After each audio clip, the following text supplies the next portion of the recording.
Hello friends, welcome to another new ভিডিও। আপনাদের আবার একটি নতুন ভিডিওতে স্বাগত জানাই। আপনারা দেখছেন SG tutorial guide YouTube channel. তো মাধ্যমিকের রেজাল্ট নিয়ে অনেকের সংশয় ছিল, মাধ্যমিকের রেজাল্ট কবে বেরোবে, এবং বিভিন্ন নিউজ পোর্টাল থেকে শুরু করে একাধিক জায়গা ছিল যেখানে মাধ্যমিকের রেজাল্ট নিয়ে কিন্তু বিভিন্ন দোলাচল চলছিল যে কত তারিখে মাধ্যমিকের রেজাল্ট বেরোতে পারে, কত তারিখে উচ্চ মাধ্যমিকের রেজাল্ট বেরোতে পারে এই নিয়ে।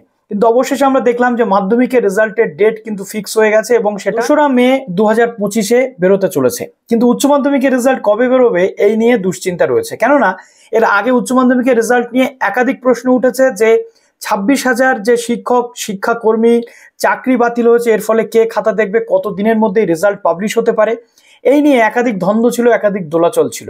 অবশেষে উচ্চ মাধ্যমিকের রেজাল্টের সেই জটটাও কিন্তু ছাড়াতে চলেছে।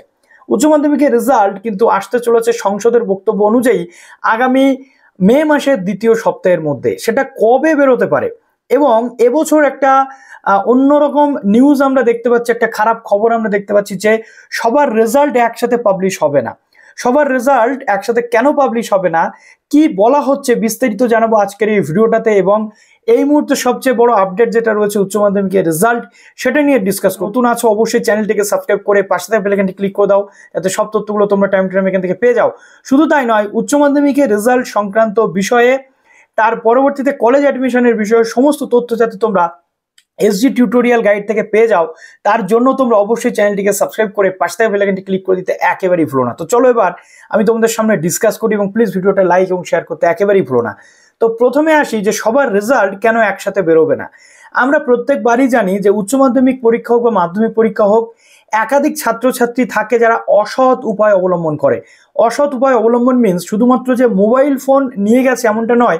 এবারেও আমরা দেখেছি মোবাইল ফোনের যে রিপোর্ট সেটা খুব কম এসেছে। আগেরবারে মোবাইল ফোন রিলেটেড ম্যাটার কিন্তু অনেকটা বেশি ছিল। কিন্তু মোবাইল ফোন শুধু নয়, যে সমস্ত ক্যান্ডিডেটরা ধরে নাও মোবাইল ফোন নিয়ে ধরা পড়ছে বা মোবাইল নিয়ে উচ্চ মাধ্যমিক পরীক্ষায় ধরা পড়েছে মাত্র 8 জন, আমরা যদিও দেখতে পাচ্ছি তথ্যে। সেই সঙ্গে পরীক্ষার্থীদের সঙ্গে অতিরিক্ত পাতার যে লুজ বা তার হস্তাক্ষর না মেলা বা সিগনেচার না মেলা, এগুলো কিন্তু আর এর কারণ হতে পারে। আর এ বলতে কি বোঝাচ্ছে? রিপোর্টেড এগেনস্ট, অর্থাৎ আর এ ক্যান্ডিডেট যারা থাকে উচ্চ মাধ্যমিকে বা মাধ্যমিকে, প্রত্যেকের কিন্তু আলাদা আলাদাভাবে আবার পরীক্ষা নিয়ে নেওয়া হয়। তো তাদের পরীক্ষা নিয়ে নেওয়ার ফলে পরবর্তী ক্ষেত্রে তাদের যখন আবার রি এক্সাম হয়, সেই রি এক্সামের রেজাল্ট একসাথে করে কিন্তু উচ্চ মাধ্যমিকের রেজাল্ট বেরোয়। কিন্তু এই একাধিক কারণে আরে হওয়া ক্যান্ডিডেটদের এবার কিন্তু একসাথে রেজাল্ট পাবলিশ হবে না। বলে দেওয়া হচ্ছে যে উচ্চ মাধ্যমিকের ফল বেরোনোর পরের 1 সপ্তাহের মধ্যে আরে হওয়া যে পরীক্ষার্থীরা রয়েছে তাদের ফল কিন্তু বেরিয়ে যাবে। তাদের দাবি, গত 2 বছরে উচ্চ মাধ্যমিকের ফল বেরোনোর সময় অসম্পূর্ণ ফল প্রায় ছিল না। চলতি বছরে আরে হওয়া পরীক্ষার্থীদের ফল সকলের সঙ্গে প্রকাশ করতে গেলে সামগ্রিক যে ফল প্রকাশ তাতে দেরি হতো। কেননা আমরা জানি যে এই সমস্যাটা হতো না, এটা অনেক আগেই ডিসকাশন হয়, অনেক আগেই ডিসকাশন হয়ে এর এক্সামটা হয়ে যায় যে তাদের কি করা হবে যারা আরে ক্যান্ডিডেট তাদের। কিন্তু এবছর যেহেতু এই 26,000 চাকরি বাতিলের মামলা চলছিল এবং 26,000 চাকরি বাতিলের পরবর্তীতে বহু ক্যান্ডিডেট ছিল যারা আরে ক্যান্ডিডেট রয়েছে, তাদের ক্ষেত্রে কিন্তু সমস্যা তৈরি হয়েছে। কেননা অরিজিনালি যে রেজাল্ট সেটা পাবলিশ করা যাবে কিনা সেই নিয়ে দ্বন্দ্ব ছিল। কেননা শিক্ষকরা খাতা দেখতে পাচ্ছিল না, শিক্ষকদের একাধিক সমস্যা ছিল, তারা স্কুলে আসতে পারছিলেন না। তথাপি সেই টাইমের মধ্যে সেই মিটিংটাও হয়নি এবং সেই আরে ক্যান্ডিডেটগুলোর কোনো সুরাহা কিন্তু সংসদের পক্ষ থেকে করা যায়নি। তাই সেই আরে ক্যান্ডিডেটগুলোর কিন্তু কোনো বিধি ব্যবস্থা না হওয়ার ফলে জেনারেল যারা ফ্রেশ ক্যান্ডিডেট তাদের সাথে সেই আরে ক্যান্ডিডেটদের রেজাল্ট কিন্তু এবছর বেরোচ্ছে না, যেটা প্রতি বছর একসাথে বেরোয়।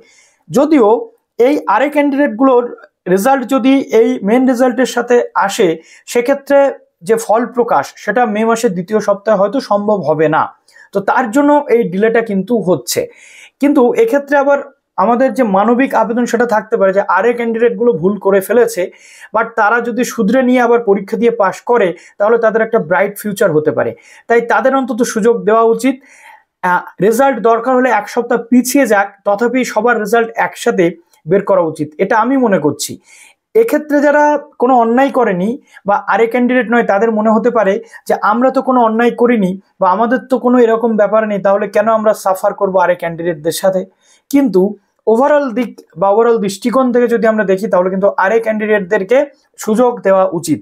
এবার আসি যে রেজাল্টের কি আপডেট রয়েছে। রেজাল্টের আপডেট হচ্ছে যেমন মাধ্যমিকের রেজাল্ট নিয়ে অনেক তথ্য ছিল, বিভিন্ন মহল থেকে উঠে আসছিল, তেমনি উচ্চ মাধ্যমিকের যে তথ্য সেটাও উঠে আসছে যে দ্বিতীয় সপ্তাহ, এবং ডেট হিসেবে টার্গেটেড ডেট রাখা হচ্ছে 8ই মে 2025। 2025-এর 8 মে উচ্চ মাধ্যমিকের রেজাল্ট বেরোনোর হাই চান্সেস রয়েছে।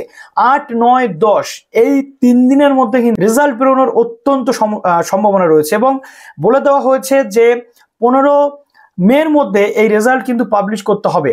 যদিও আমরা এটা দেখতে পাচ্ছি যে 90 দিনের মাথায় কিন্তু এই ফল প্রকাশের যে কথা উচ্চ মাধ্যমিকের যে সংসদ কর্তারা সেটা মনে করছেন, তো সেই তথ্যটা আপনাদের সঙ্গে শেয়ার করলাম। খুব তাড়াতাড়ি এই সোম থেকে মঙ্গলবারের মধ্যে মেবি আসতে চলেছে উচ্চ মাধ্যমিক সংসদের নোটিফিকেশন, যে নোটিফিকেশনে রেজাল্টের ডেট, এবং শুধু তাই নয়, রেজাল্টের ডেটের পাশাপাশি রেজাল্টের যে ওয়েবসাইটসগুলো রয়েছে সেগুলোও কিন্তু চলে আসবে, এবং তার পরবর্তীতে শুরু হয়ে যাবে কলেজ অ্যাডমিশন। আর সেই কলেজ অ্যাডমিশন সম্পর্কিত সমস্ত তথ্যের জন্য আপনাদের জুড়ে থাকতে হবে এসজি টিউটোরিয়াল গাইডের সাথে। তো চলুন ভিডিওটা এখানে শেষ করলাম, ভালো থাকবেন সবাই, বেস্ট অফ লাক।